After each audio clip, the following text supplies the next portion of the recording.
Hi guys! Magandang gabi po sa ating lahat. Ayan, lalo na sa ating mga viewers sa sulok man kayo ng mundo. Magandang umaga, magandang tanghali at magandang gabi po.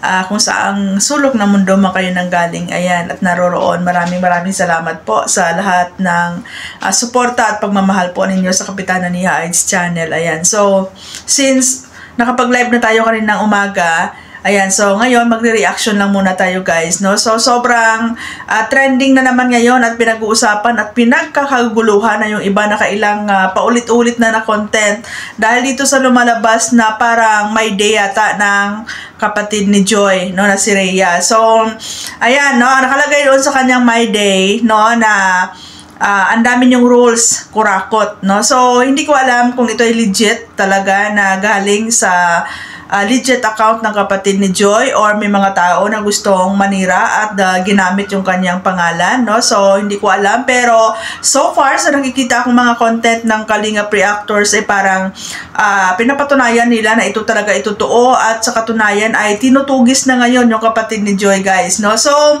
ayan, wala silang ibang masabi din kundi walang utang na loob, na kung hindi dahil sa kay Kalingap Rab doon pa din sila sa dati nilang bahay. May isa pa kong reactor na nakita dyan na nagsabi na kung di dahil sa Kalingap ay doon pa rin sila nakatira sa parang squatter daw, no, na bahay nila, no? So nandyan lahat ng panunumbat, no?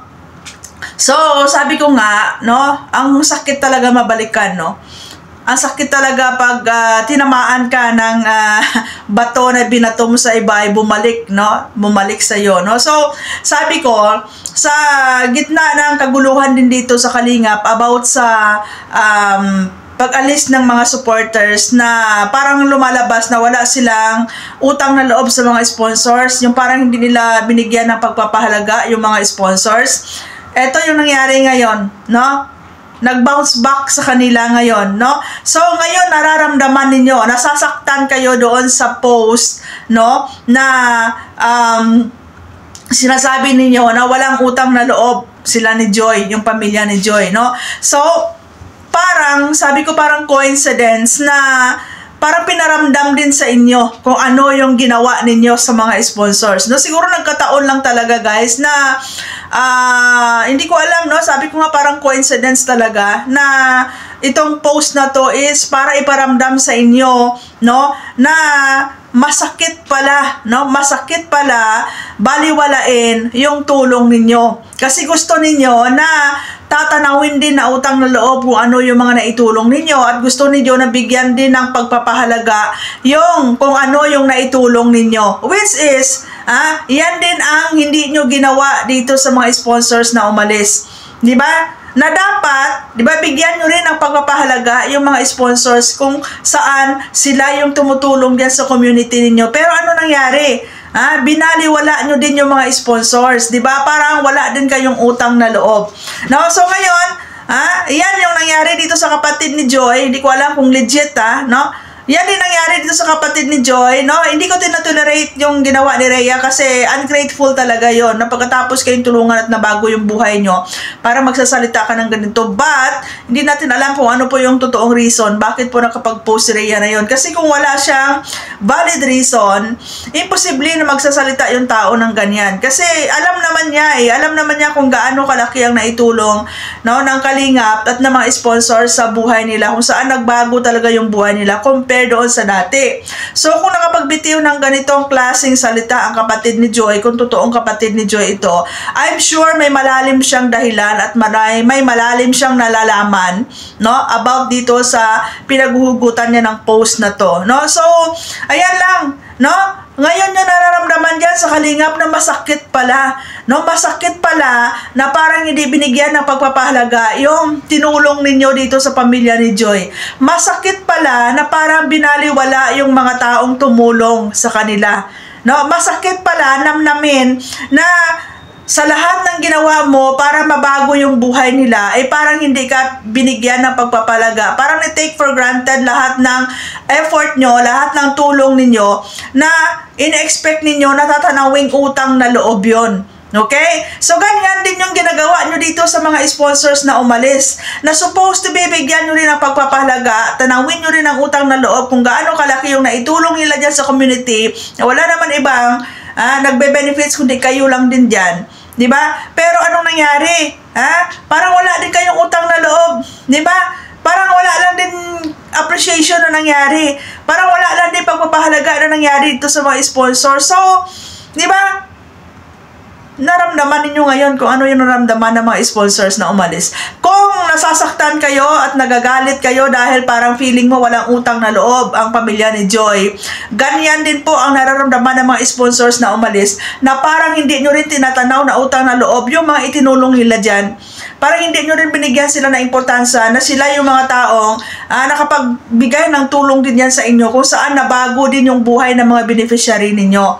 Diba? Hindi maipagkaila na malaki po ang naging parte ng mga sponsor dyan para sa mga tulong na ginagawa ninyo na ang credits ay napunta sa inyo para mabigyan nyo ng pagbabago yung buhay ng mga beneficiary ninyo. Okay? So, it's a tie. No? Again, hindi ko tinatolerate.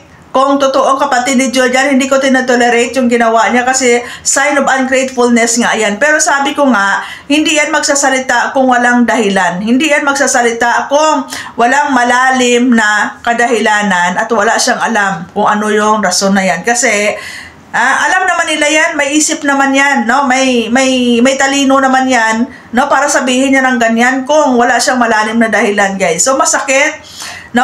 Masakit masabihan na parang walang utang na loob, no? Kasi I'm sure ganyan din bakit kayo nasasaktan because you're expecting na itatanawin ang utang na loob yung mga tinutulong ninyo. You're expecting na bigyan din kayo ng pagpapahalaga at appreciation bilang mga taong nakatulong sa kanila, no? So vice versa, ganyan din po ang nararamdaman ng mga sponsors na ginawa nyo din na parang binaliwala nyo din. No? Na kung tutuusin, dapat tanawin nyo din ang utang na loob kasi malaki yung naitulong nila. No? So, ayan lang guys, no? It's a coincidence. No? It's a coincidence na talagang nangyari ito para iparamdam din sa inyo. Iparamdam din sa inyo kung ano yung nararamdaman ng mga sponsors na umalis dyan sa inyo dahil parang wala lang. No, pagkatapos kayong tulungan, parang wala lang. Wala man lang nakuha na assurance or protection para man lang maipakita ninyo na na-appreciate ninyo. Ang pangit pa, parang lumalabas na ang sponsor pa ang naging masama dyan sa pagtulong, pagpasok sa community nyo at para tumulong. At parang kasalanan pa ng sponsor kung bakit tumulong siya dyan.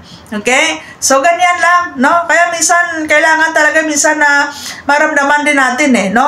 Kailangan din talaga minsan na ma-experience din natin, no? Kaya siguro, pagkakataon lang talaga, no? Pagkakataon lang talaga ang gumawa para at least i-remind sa inyo na ito pala yung nararamdaman, no? Ito pala yung pwede mo mararamdaman pag ikaw pala ay parang binaliwala, no? Doon sa mga taong tinutulungan mo na supposed to be tatanawing utang na loob. Okay? So, ayan guys, no?